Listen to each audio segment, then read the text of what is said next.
Welcome everyone to Coffee and Rip episode 46. And this is our StreamYard debut. As the title says, sadly, no patch card for our debut, but we do have a Ron Bartlett appearance. Directed May or live from may San not. Diego. He made live from San Diego. So listen, live from California, Northern California represented, Southern California represented. And I'm hearing rumors that Ron may or may not cut up his polo for a patch card to commemorate this moment. This Well, is rumors. I may be cutting up all these Wells Fargo logoed shirts. Who knows? Just make sure you don't put that Wells Fargo on. Just a bunch of black handkerchiefs, please. Yeah, I'll get you a relic of some kind. I'm not giving you the sock relic. That was bad the last time somebody offered one of those. Anyways, folks, we are mixing it up, doing YouTube, recording this for our first version. Hopefully, we'll soon be adequate at this and we can do a live stream. But thank you in advance for watching our 46th episode now. We have quite a good list of things to go through. But we'd be remiss if we don't start this show by talking Shohei. What is going on? Give me your 1 minute take, Ron. Well, there's everybody talking about everything from him deferring his salary because he had a gambling problem to does a bookie really take a $4 million line from a guy who's an interpreter and Shohei is just bailing him out? It's tough. It's one of these things. Time will tell. You got to give Shohei the benefit of the doubt till you do it. We don't want to Bauer him. Yeah. But the funny thing is when Trevor Bauer had an issue with the Dodgers, boom, they were on it. He was out the door. This issue with Shohei, he's the face of baseball. They're not going to move on it unless there's something really explicit they need to take care of. Yeah. Some glaring thing pops up. So in the meantime, we'll sit and watch the memes come out. The Nohei Otani or the Shohei Notani. I've been seeing both of those today. It's going to be interesting. Yeah, it certainly will. It's a lot. Listen, it's a lot to unpack. There is so much to unpack here. And the truth of the matter is we don't know the full details. And until we do, it's only informed opinion. It's only informed speculation. I'll tell you this, though. From just my general professional experience, based on what I've seen, what I do for a living, and just how these things play out usually, I could speculate. And again, making the caveat that it is complete speculation. I would like to think it's informed speculation, but maybe not. I think this likely plays out in two different, not plays out. Before we talk about how it plays out, like what I think is the situation. It could be two, in my opinion, it could be two things. One more plausible than the other. The first one is this Ipe guy, he has a gambling problem. Like Shohei may have known about it or not known about it, but he just had a gambling problem, and he probably within these circles. Remember, this is the same Southern California little gambit circle that Puig was caught up in, and all the other. Yep. So it's obvious that within Southern California, people know about this little gambling circle, right? Ring or whatever it's called.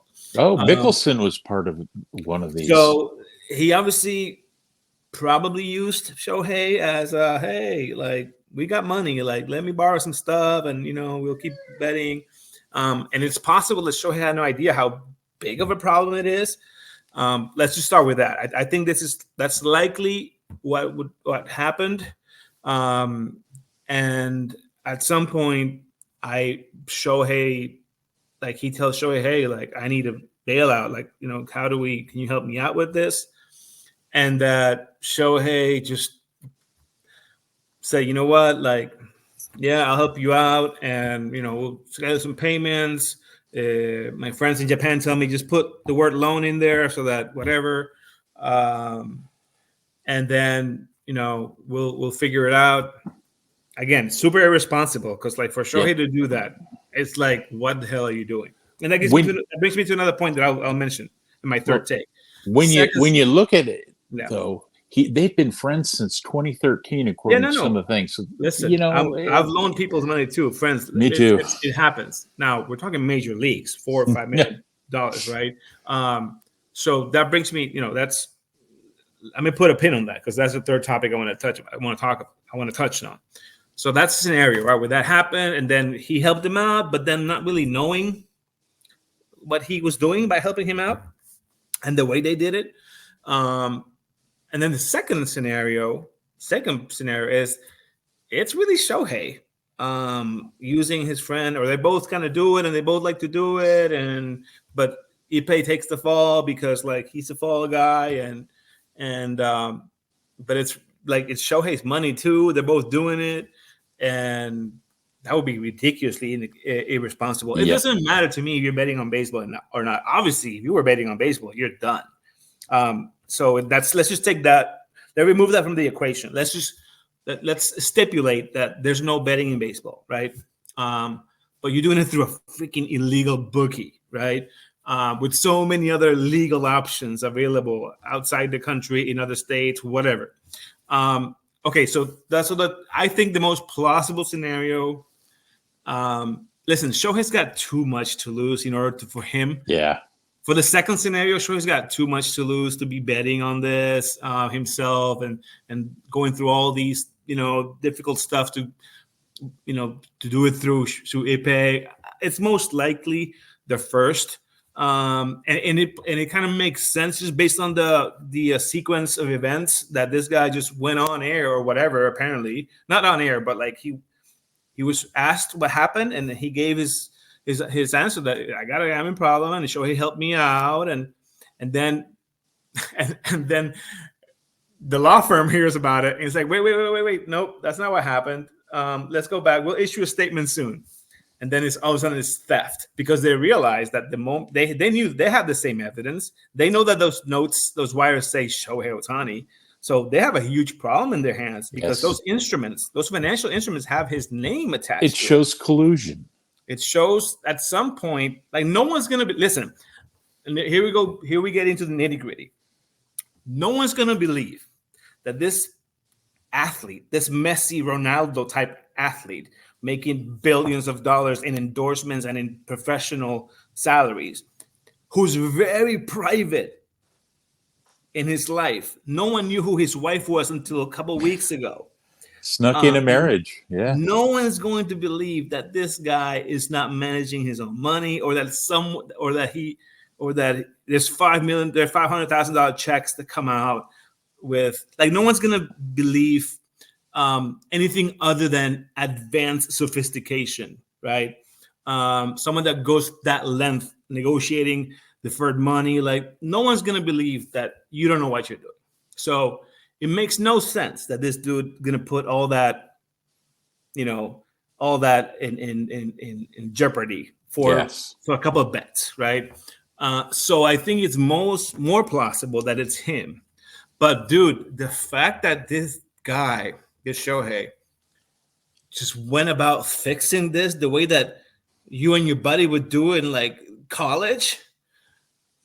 Like, I was telling a friend of mine this morning, who we have common ties to, like Latin American players, who are usually the guys that this happens to, right? Because of lack of preparation, lack of American knowledge of things, of how things work, language barrier, lack of people interested in their lives, really just looking for money, not really giving proper advice. Like, if Shohei Ohtani has this lack of advice in his portfolio, oh my God, the rest of the people are doomed. Well, you look at the fact that, he may not have the financial knowledge, but he has the team behind him that takes care of it, and he didn't lean on them. So, yeah, frat boy move. That frat boy move may cost them. And we were chatting, right, privately in our group. I don't see a scenario where he doesn't get suspended. I don't because MLB. So let's unpack this, right? So we said there's a lot here to unpack. So MLB is, let's be honest. I don't want to mention collusion because we don't know that to be real, to be the fact. But believe me, MLB has everything here on the line. Everything on the line. Like they've put all their chips on Shohei. So the moment this leaked, MLB's like, hold the F up. They're the ones with the legal strategy. They're the ones behind all of this. And they have various things to weigh. On the one end, they're trying to be a league that's more and more and more open to legal gambling, legal sports betting. As the NFL is. NFL is the leader. Yeah. MLB's behind and they know it. And they want a piece of that. They want a piece of it. That's a huge piece, right? So there's not like they can say, oh, everything, gambling, betting, bad, banned forever. As long as he doesn't bet on baseball. Yeah. That's the threshold. If he did, he's fucked. He is, sorry. He is. But I don't think we're there. We don't know, right? No. But I don't think it'll take some time. But so MLB has to weigh that. Like they don't want to be anti-sports betting, right? So they have to walk that thin line of like, okay, and they've, like we mentioned, they've got so many chips. They played all the chips with the Shohei. So it's not like they can let it all go and suspend him forever, right? Or like he cannot go on admin leave. They have to figure this out quick, give him the slap on the wrist.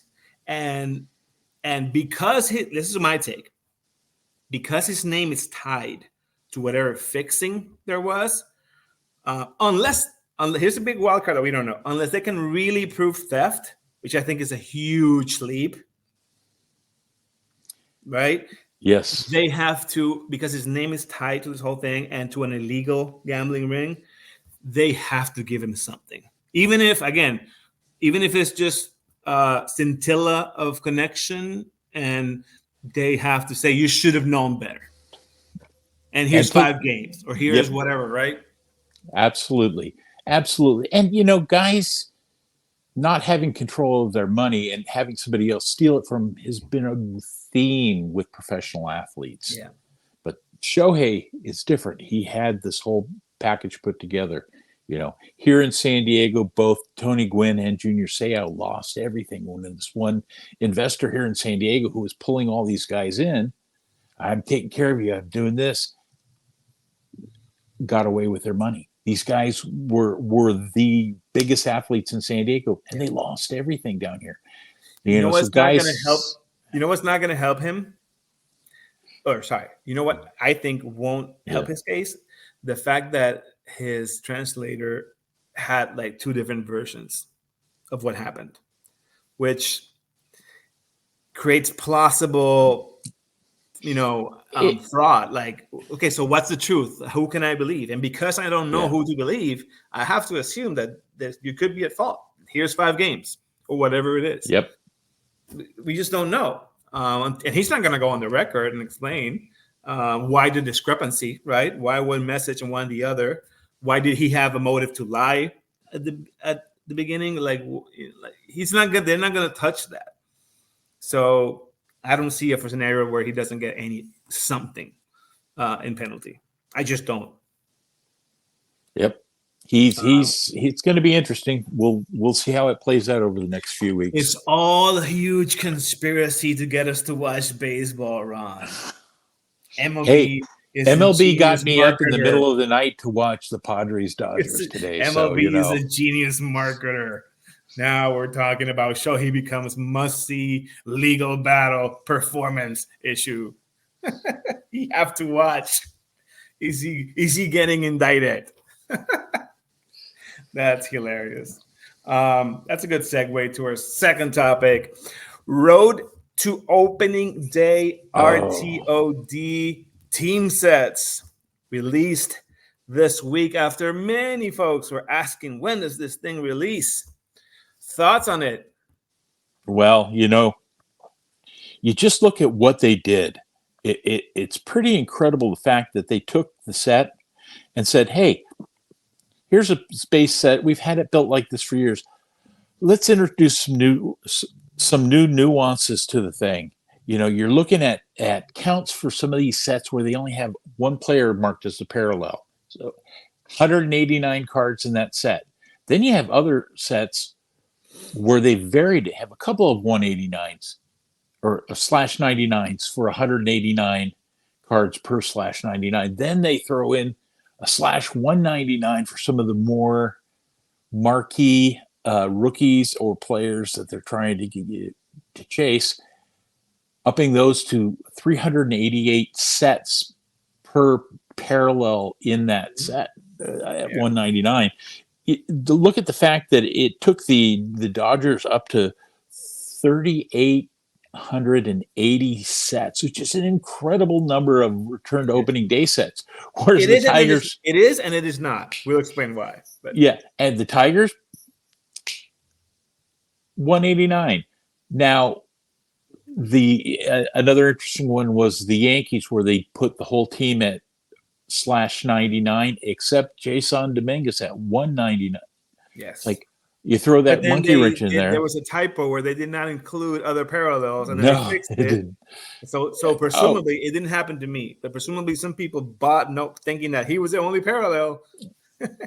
This guy, you're sure gonna get his parallel card. Oh wow, this is great. There's going to be 388 sets of this card. I got one of them, so I'm going to get a /199. Now you have an 18.5% chance of getting a Jason Dominguez in there with all the other ones added. But the Dodgers were top to bottom 199, which is insane.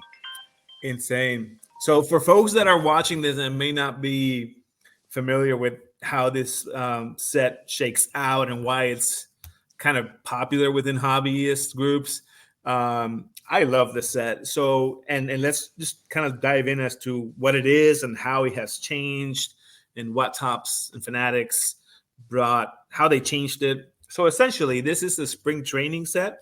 That it's exactly what it says: Road to Spring to Opening Day. It's a collection of it's a team set of usually 8, 10. It's cards, always 10 with one parallel. Yeah, cards. So you get 11 cards selected. total. Obviously, people, players on the roster.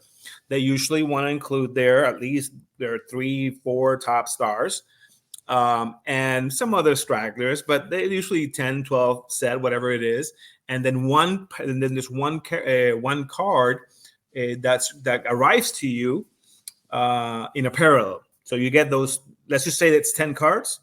One of them, in the weird case that it was only one, but there's usually like 3 parallels.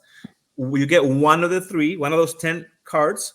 It's a parallel. But Topps tells you these 1, 2, 3, 4, whatever number of players are eligible for the parallel. So, and those parallels they're usually in past years to 99, I think. Yeah, they were always. And so it's a good card to collect. Like if you get, for example, last year, let's just use last year as an example. I bought a few of the Orioles because I knew that it was going to have a Gunnar rookie, it was going to have a Natley rookie, and it was going to have someone else. I think Mountcastle had a parallel. Mountcastle was the third last year. I think those 3. So I was like, listen, 2 out of 3 chances I get a really, really premium rookie in a parallel format. I'm in. So I bought like 3. And mind you, folks, there's a market for this. Like there's some people that actually collect these team sets, and sometimes they want it even without the parallels. So in my case, I pre-sold 2 of these sets to Orioles fans that wanted a whole set, and they didn't care that I was keeping the parallel. So it's money to me, right? It pays for itself, and pay good money. I think I sold them for like $80-$90. And these sets cost like 30 something. Yeah. Well, you remember those were the first rookie cards, card for Adley with an RC logo on it, because everything else was call up. Yeah. So if your player is slated to be a rookie, if your player is slated to have a rookie card on Series 1, it will have a rookie card logo on this set. That's another bonus that Ron just mentioned. So that's one thing. But the other cool aspect of it, and this is kind of why this set is popular for subscribers, for people who buy them, is that you get the possibility of bonus cards throughout the year when a couple, like 5 things happen. 3 on the pitching side, I think it's a no-hitter, a complete game something, and something. There's like a combined no-hitter as well as a regular no-hitter. Hitting 3 home runs in a game gets you one. So on batting, it's a cycle, and hitting for the cycle. And hitting 3 home runs in a game. 3. Yep. If any of those, by the way, that's more hobby cards just arrived UPS. If any of those things happen, you get an extra bonus card in the mail. And I think, correct me if I'm wrong, are those numbered or no? They're not. They don't have parallels. They're all gold background, I believe. They're nice. They look nice. But yeah, very nice. And there's print runs. It's limited print runs, so it's a valuable card.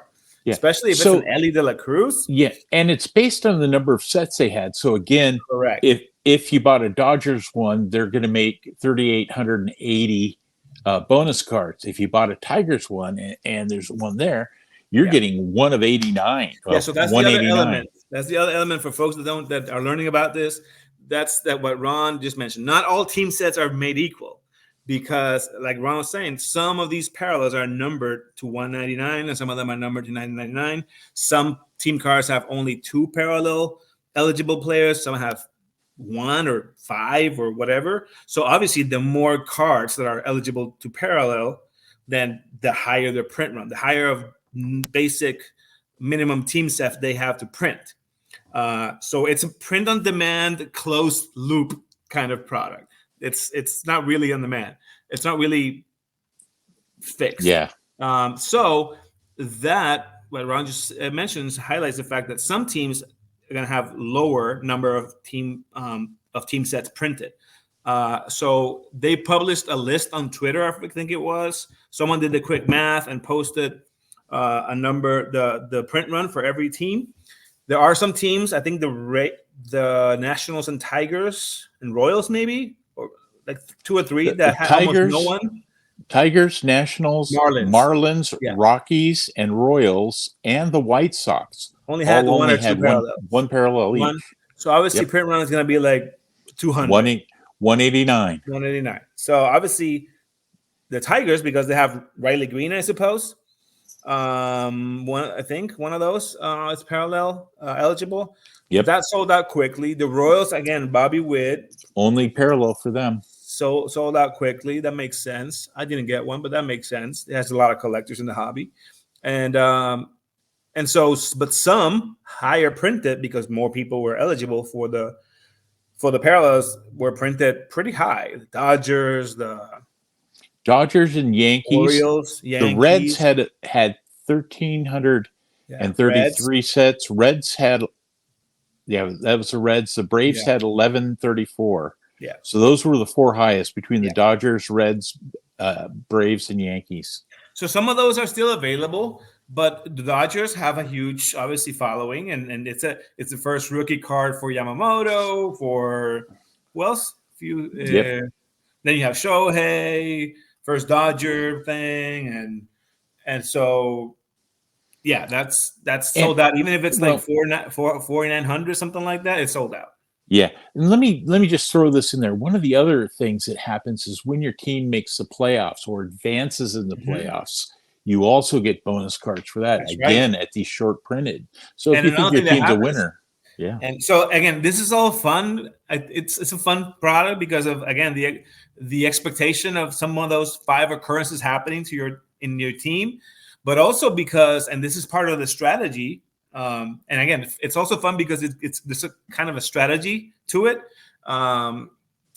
based on what you think will happen, and then also who may get called up. Because also what happens sometimes if your team calls up, and this is complete nonsense. This is just Topps printing money. But sometimes, last year Ellie got called up. So if they created some type of call up card for him. And I think it had some type of foil, something. They can do whatever they want. If they want to make, in this case, incentivizing or rewarding people for buying them. They gave like bonus cards when he was called up. And so in this case, there are a few players who are a few high profile players who are starting the year on the team, like Junior Caminero with the Rays, making that team set somewhat popular. The Reds have some folks that are starting. That are starting Rangers. and the Rangers have the even Carter card, and they have who they have? Who else they have? Logan, no. Well, that's what I was getting to. It's the Yeah. whole you're playing the game of like what could happen because they're Yeah. projected to call up the UF guy Langford. Langford. And so if he gets the star Ellie Cruz, treatment, there could be a call-up card for him and a bonus or something when he gets called up. If he doesn't make the team, many people suspect that he will because he's just blowing up spring training. He has nothing else to prove. But even if they don't, because I think he'll be DHing or going back and forth.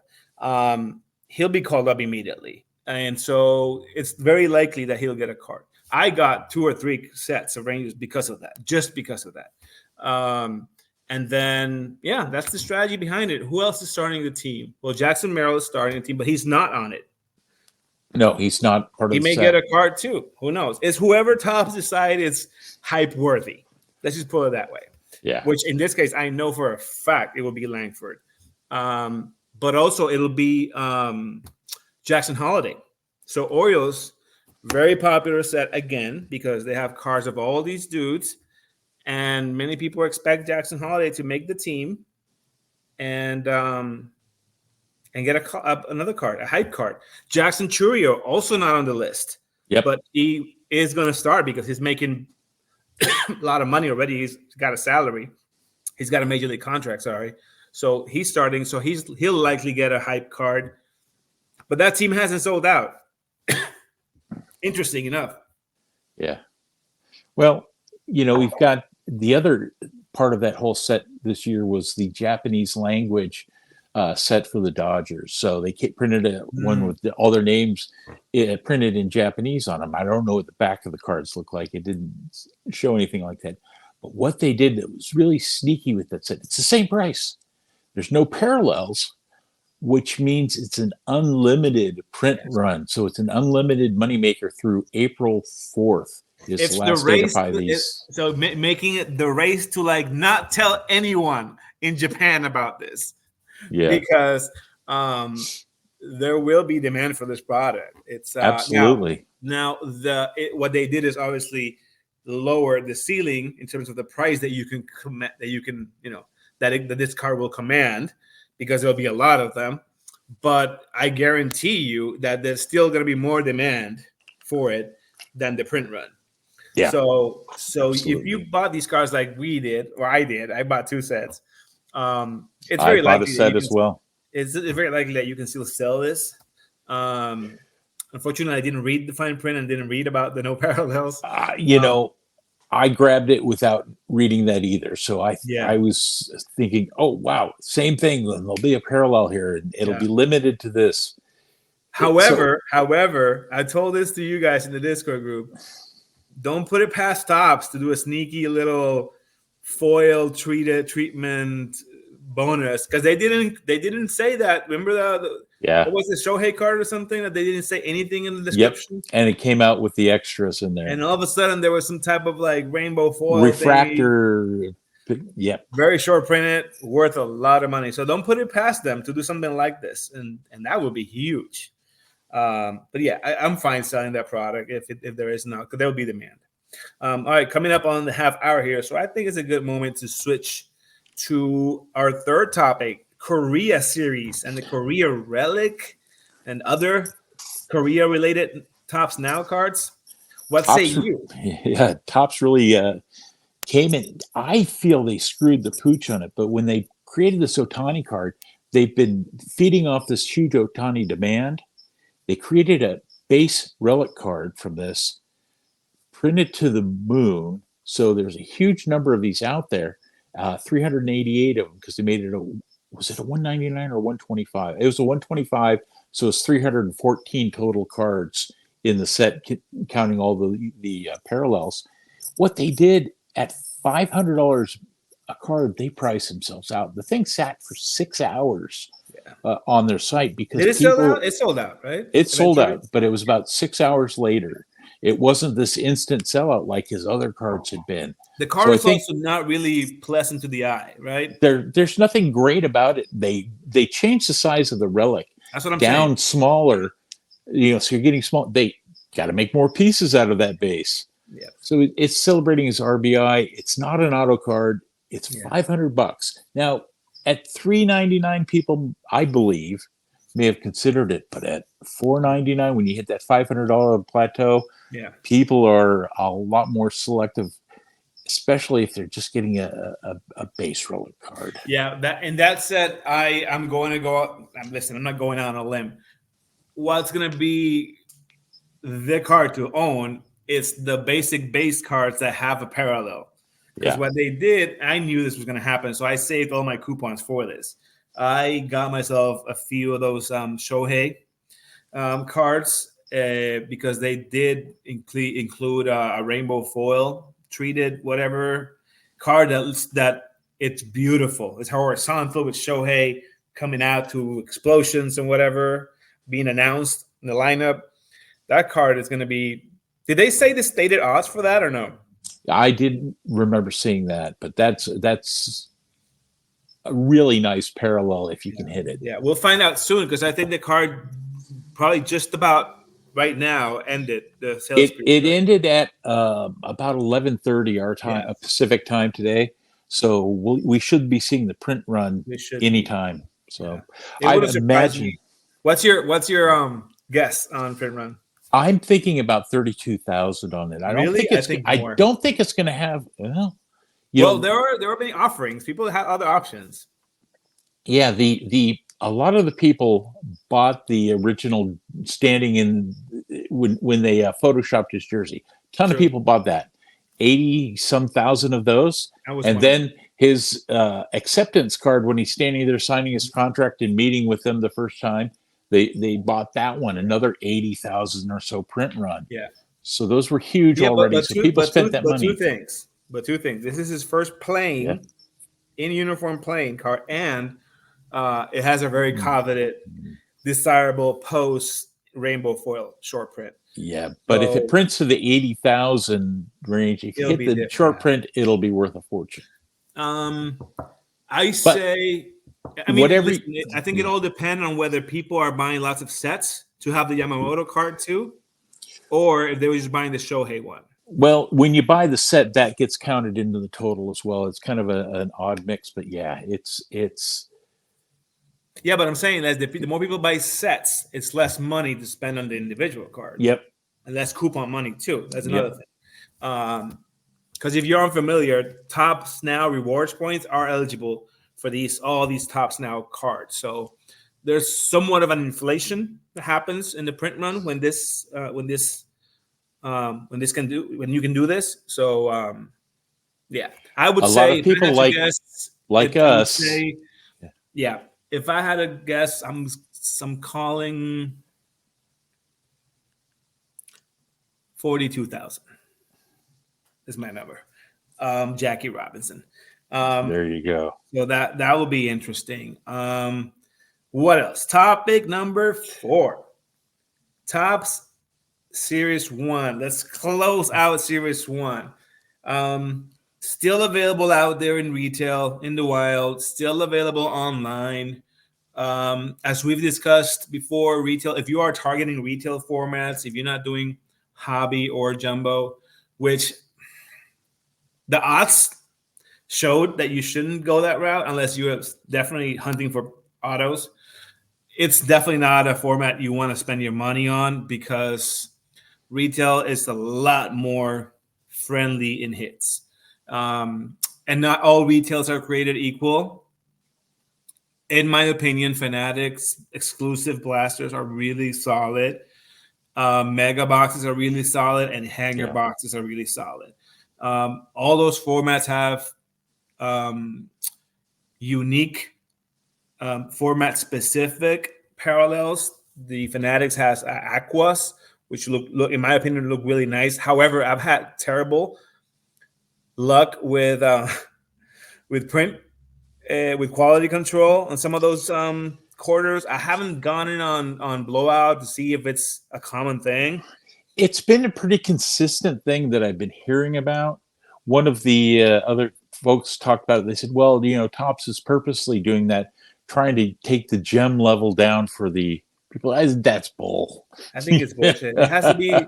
I mentioned it to you. I think I've opened enough from separate shipments to kind of have some credence to the fact that it has to be a manufacturing issue, not a shipping issue, because it's always the bottom right corner that has a little ding to it, or that in some cards more than others, but they all seem to have a little bit of, I don't know what they were doing when they were printing these, but the ruler or whatever cutting thing was out of whack and it was chipping the bottom right corner. So that's the thing, but they do look so nice. I have the Ellie on it, and I think miraculously my Ellie is pretty nice. I don't think it's ridiculous. I don't remember seeing a big dimple or a big white powdery on the corner. So we'll see. The hangers have the yellow Ellie. I haven't pulled that one yet. It's on my list, but they also provide a lot of bang for your buck. I've pulled 3 or 4 home field advantages out of hangers, and I have 5. So I'm definitely going for the set, Ron. Haven't hit one yet. So I hit a Nolan Arenado yesterday or the day before, and I haven't hit. I have Arenado, McCutchen, Jordan, Trout, and someone else. I have 5, and I know Todd, who's a friend of the group, has a Bobby, an extra Bobby. So I may try to acquire that. And so those formats, you have your choice. They're still out there. I just hit a restock this morning at Target, and they were all there. Target, giant boxes, hanger boxes, fat packs. Avoid fat packs, in my opinion. You don't know if they've been searched, fondled, manhandled, corners. You don't know what they look like. It's a terrible product because of that, in my opinion. And also the numbers say that it's not the best bang for your buck. Yeah. Anyways, still out there. I was going to see if we can find the print run for Shohei here as well while we're here. Yeah. See if those guys posted it. That pretty much takes care of topic number 4. It's still a very fantastic release. And listen, we'll be having Series 1 discussions and hunting for those parallels for a while, because our next battle. Yeah, and the next major flagship release is not until like mid-May when 24 Bowman comes in, is released. So we've got good amount of time with Series 1. And as far as we know, the Ellie hasn't been pulled. Nope. 1 of 1, as far as we know. So there's that. Somebody's sitting on it right now somewhere. What else? Okay, so as you enter fantasy drafts, or as you look to 2024 in general for hobby purposes, who are the hobby relevant rookies that we need to keep track of? Well, Churio's hot. Ellie is everywhere. He came up last year, but he is everywhere, right now. Churio's hot. I would say my top 5 are, let me see if I can do this in my order.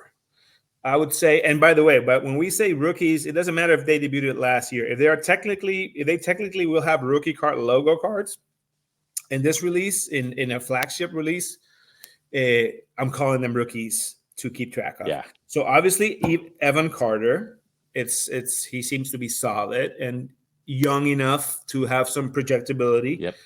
For hobby hotness purposes or hype purposes.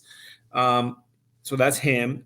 Jason Dominguez is starting the season injured, but he will come out. He'll probably start at some point in mid-season. Hopefully. Hopefully. So he has potential. You got to be aware of him. Obviously, we know the big chase. It's Ellie de la Cruz with rookie cards. Holiday. So his cards will be printed to the moon. His Yes. releases. He'll be in there because he was in Series 1. He'll be in every major and minor Fanatics / Topps release. So he'll have some of the issues that Wander Franco had, where like he had 51 of ones. And so you got to be a little mindful and a little more judicious as to what cards of him you go after, because he'll be in everyone and in his mother release. Then I would say people are perhaps not realizing that the Rangers stud Wyatt Langford will likely, if he makes the opening day roster, which he may, it's probably 50-50 right now. Yeah. If he doesn't, but he makes, like, they call him up like in May or late April, it's likely, not surely, likely that he will be included in an update. So pay attention to that. Yep. Because that's key. If he's an update, he becomes an immediate target, because that means that it's not crazily printed. Your kid with the Rays goes into this. Junior Caminero he will be in Series 2 already. I think that's pretty much known that he'll be in Series 2. Maybe update, but I think Series 2. I would be surprised if he doesn't make it into Chrome. We know for a fact that, not for a fact, but it's very unlikely at this moment that Langford makes it to Chrome, because that product is being printed right now, if not printed already. So he could, depending on when he is called up, make it to Chrome update. But that's just, it's something, one of those wild cards to keep track of, because of all these players that we're talking about now. He is the one player that has ridiculous elite upside. You got Jackson Churio up there, though. What is not Jackson, the same power, but you know, here he is. He's made the team. He'll be in Series 2 as well. So the Series 2 draws will be Churio and Caminero. I think we can. That's a given. I think they have to put him in Series 2 because he starts the season. With the team, both of them. And they already have insert rookies.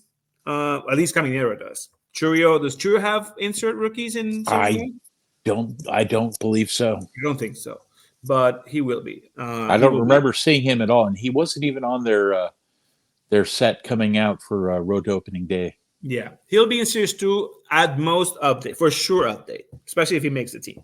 But I think they'll, unless Tufts decides to split them, I don't think they will, but who knows?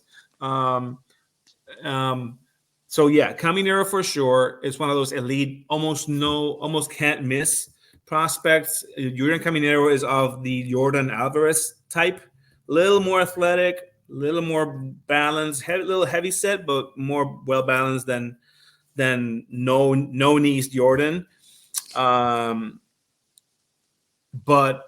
And Churio is like top 2 prospect, same caliber as Jackson Holiday. Same thing with Jackson Holiday. He's not in Series 1. He is likely to be in Series 2. They're going to have to split them, right? Yeah. Jackson Holiday, Churio and Caminero, and Langford will be split. Got to make your money somehow, and Topps does it by putting people in pockets of these sets. So I want this rookie, I'm going to have to buy that set. Right. So it'll be interesting. It's something to keep your eyes out, because you, as a collector, as a hobbyist, you want the guy you're chasing to be on update, because you want it to be in a typically less printed product. So keep an eye out for that. Jackson Holiday, Jackson Churio, the 2 Jacksons, Junior Caminero, and Wyatt Langford are almost can't miss prospects. And watch out for Wyatt Langford. He will likely be on update. That makes him huge. And don't forget about Jackson Merrill. I'm a Padres. It's a homer. It's a homer Jackson pick. Merrill moment for the homer. Listen, I didn't buy his relic, so we'll see. I wish you the best of luck, though. I think he's good. That means I have that much more of a chance of getting a parallel with this. Exactly. I've been on the /90. You have 2 more percentage points. I've been on the is it out of /99. stock already or still out there? Probably not. No. Padres don't sell that well. So okay. We had the 45-minute mark. I think we're going to do something really nice for you guys. We're going to do a box battle. I'm going to switch it up. You may or may not be able to see the cards. Got 2 hanger boxes. Ron's got some in the mail, but maybe I switch up and you guys are able to see this. So left or right? It was the left, remember? No, I switched it up right now. It's still the left. This one? Still going the My left. left or your left? Your left hand. So this one. From the left hand of God. All right.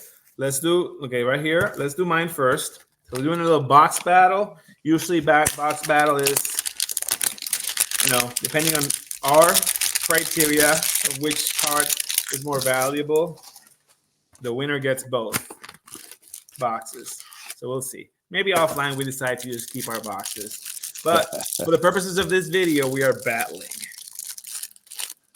Let's see what I get. It's unfortunate that I don't have a front facing or back facing camera to show these better, but we're not going to even show the base. We're just going to, this is my box, by the way. We're going to show like the meat and potatoes. The meat and potatoes.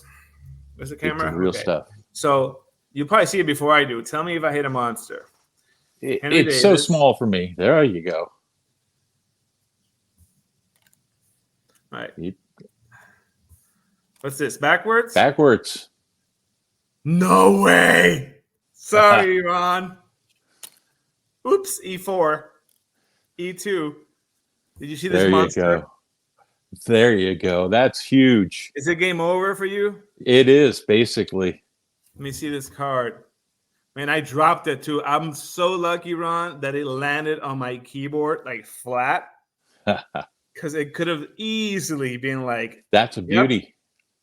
Wow. What's the number? What's that number to? Almost nothing. I think like 400, 600, something like that. What a beauty. Ron, I could have easily made this card PSA 6 by dropping it into something else, not my keyboard. Fantastic. I'm so hyped right now. Folks, live TV. Game over. Yelly gold foil, a hanger exclusive yellow foils. Hey, I gave Ron the option, left or right. Yep, he absolutely did. He chose right for me. That is fantastic. What else do we have here? Another backwards card. Oh, an orange. Not a Bobby Witt, but so this is what happened. We've talked about these packs, right? This loaded box. I hit a loaded box. An orange and a yellow Ellie. My cards, my yellows, your boy Kim. There you go. That'll go to you. And Westbrook rookie. Oh, there you go. That's not bad. Anything else here? What's this? Yelich. And a bunch of other cards. What's this? Altuve? I'm not even going to look for anything else. Yeah. But I will check, make sure that there is none of that Soto or Shohei new team nonsense. Evan or Carter. The 101. No. Jason Dominguez. You cannot see it, but Dominguez. There you go. Looking for that nonsense on the Phillies as well. I haven't paid enough attention to my Phillies cards. I need to go back and look. None of that nonsense. Aaron Judge duped me right there for a second with the Yankees. Doesn't matter. Let's. Do you still want the rip? No, let's call it a day. I mean, you pulled that. That is huge. Let's call it. Let's call it. Okay. Yeah. We'll leave the other one for another time. Fortunately, no battle when someone has a rocket, a grenade. Yeah, you had the nuclear arsenal I had there the with that nuclear. card, and Ron I'm just said sitting here with a bag of rocks. he doesn't want to waste his rocks. He'll choose another battle to throw at rocks at. Yeah, folks. So I think that does it. Thank you in advance for those who will watch this. Let us know in comments what else you would like us to address in these episodes. Hopefully you like this format.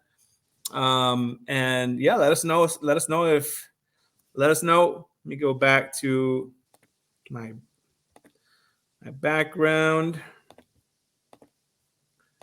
There you Let go. us know if you want to see anything else. Let us know where we failed you, what we did utterly wrong. We'll Last have to thing, figure out the multi-camera setup for you too still. So we the have to. first time using this platform, I think we did okay. We did okay. I would give us a B plus. Let's be generous. Last thing, plug away. Jorge Prospector. Follow me on Facebook at Jorge Prospector. Also, Jorge Prospector and Prospect Chasebox on Instagram. You can follow my page, prospectchasebox.com, for our monthly premium hobby product. And Ron, where can they reach you? Ron, are you still here? Where can they reach you at? You're muted somehow, or we've lost you. Nope.